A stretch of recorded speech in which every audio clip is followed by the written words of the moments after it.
नमस्कार, हमारे चैनल व्रत पौराणिक और ऐतिहासिक कथाओं में आपका स्वागत है, जिसमें हम तरह तरह की व्रत कथाएं, ऐतिहासिक कथाएं और पौराणिक कथाओं के वीडियो अपलोड करते हैं। हमारी आज की पौराणिक कथा है गजग्राह की कथा।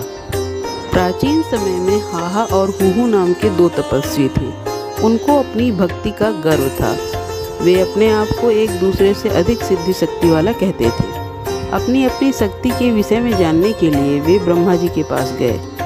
ब्रह्मा जी से उन्होंने पूछा कि हम में से अधिक सिद्धि शक्ति वाला कौन है।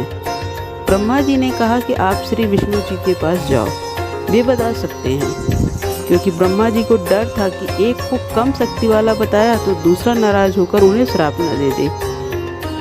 हाहा और हूहू ने श्री विष्णु जी के पास जाकर यही जानना चाहा तो उत्तर मिला कि आप शिव जी के पास जाएं।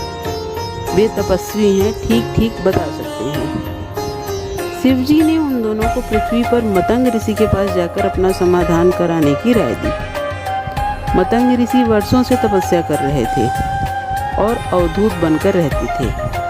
अवधूत उसे कहते हैं जिसने शरीर के ऊपर एक कटिवस्त्र के अतिरिक्त कुछ न पहना हो। कटिवस्त्र अर्थात लंगोट। मतंग ऋषि शरीर से बहुत मोटे यानी डील डोल थे। जब हाहा और हूहू मतंग ऋषि के आश्रम के निकट पहुंच गए तो उनके मोटे शरीर को देखकर हाहा ने विचार किया कि ऋषि तो हाथी जैसा है और हूहू ने विचार किया कि ऋषि तो मगरमच्छ जैसा है। मतंग ऋषि के निकट जाकर प्रणाम करके उन्होंने अपना उद्देश्य बताया कि कृपा करके आप हमें बताएं कि हम दोनों में से किसकी आध्यात्मिक शक्ति अधिक है। ऋषि ने कहा कि आपके मन में जो विचार आया है आप उसी की योनि धारण करें और अपना फैसला स्वयं कर लें। उसी समय उन दोनों का शरीर छूट गया, अर्थात उनकी मृत्यु हो गई। हाहा को हाथी का जन्म मिला और हूहू को मगरमच्छ का जन्म मिला। कुछ वर्षों पश्चात एक दिन हाथी नदी पर पानी पीने गया तो उसका पैर मगरमच्छ ने पकड़ लिया।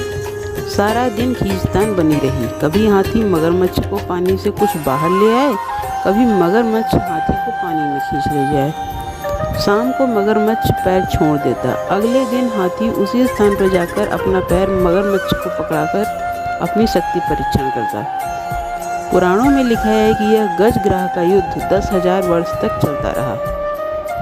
आसपास के वन में हाथी का आहार समाप्त हो गया। साथ ही हाथी दूर से आहार लाकर उसे खिलाते थे। कुछ दिन बाद वे हाथी भी उसका साथ छोड़ गए। हाथी बलहीन हो गया। एक दिन मगरमच्छ ने हाथी को जल में गहरा खींच लिया। हाथी की सूंड का केवल नाक पानी से बाहर बचा था। हाथी को अपनी मौत दिखाई दी तो मृत्यु भय से परमात्मा को पुकारा। हाथी के पास केवल इतना समय बचा था कि वह केवल आधा राम शब्द ही कह पाया। उसी क्षण परमात्मा ने सुदर्शन चक्र मगरमच्छ के सिर में मारा। मगरमच्छ का मुख खुल गया।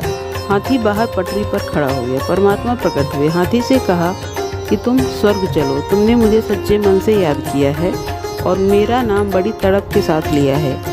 मगरमच्छ ने कहा कि हे प्रभु, जिस तड़प से इसने आपका नाम जपा है मैंने उसी तड़प से इसको सुना है, परंतु हार जीत का मामला था इसलिए मैं इसे छोड़ नहीं पा रहा था। आप तो अंतर्यामी हैं, मन की बात जानते ही हैं, कृपया मेरा भी कल्याण करिए। इस पर प्रभु ने दोनों को स्वर्ग भेजा और फिर से उन दोनों का जन्म हुआ और फिर से उन्होंने अपनी साधना शुरू की। अगर आपको हमारी पौराणिक कथा गजग्राह की कथा पसंद आई है तो इसे लाइक करें और ज़्यादा से ज़्यादा शेयर करें और साथ ही चैनल को सब्सक्राइब करके बेल आइकन को ऑल पर सेट कर दें ताकि हमारा हर वीडियो का नोटिफिकेशन आपको मिलता रहे। धन्यवाद।